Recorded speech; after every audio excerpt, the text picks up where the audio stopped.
Hello, Professor Detorans and fellow students. My name is Michael Halpner, and I'm answering one of the questions for the defendants in the case of Grove versus Weston. So I'm going to tell you a little bit about the case, and I'm going to be answering questions number 2, which are, did the hotel have a duty to care for the guest safety after eviction if the guest was obviously intoxicated? And does it matter whether the hotel provided the alcohol to the guests? So just a little bit of background. On the night of March 3rd, 2007, Grow rented a room from the Westin. She arrived herself and 2 of her girlfriends to rent the room. So they were issued 3 keys. However, Grow was the only registered guest.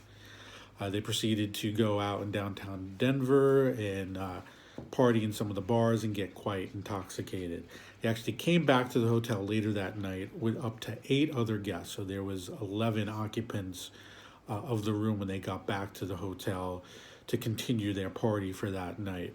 Well, later that evening, a security guard was making rounds, and about 2:45, he heard a lot of noise coming from Grow's room. This resulted in him knocking on the door and having a conversation with them, and ultimately entering the room and having to call a second security guard and the manager on duty because they got quite rowdy and were upset that security was there.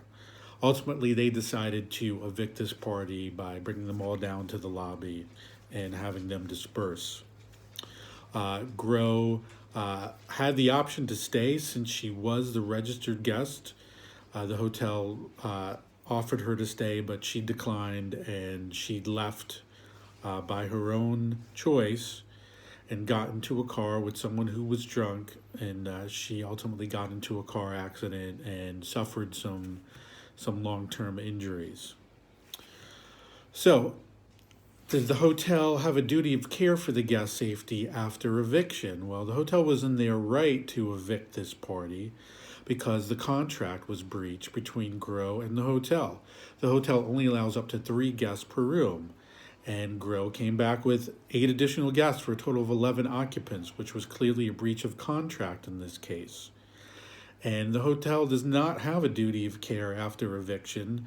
How could they? How could any business, after people leave or are evicted, could they possibly have a duty of care for every single guest? Now, would it matter if the hotel provided the alcohol to the guest? Yes, it would. That would be a different story if the hotel overserved Grow. They would absolutely have liability in this case. But since they did not serve the alcohol, there was no liability for this part of it.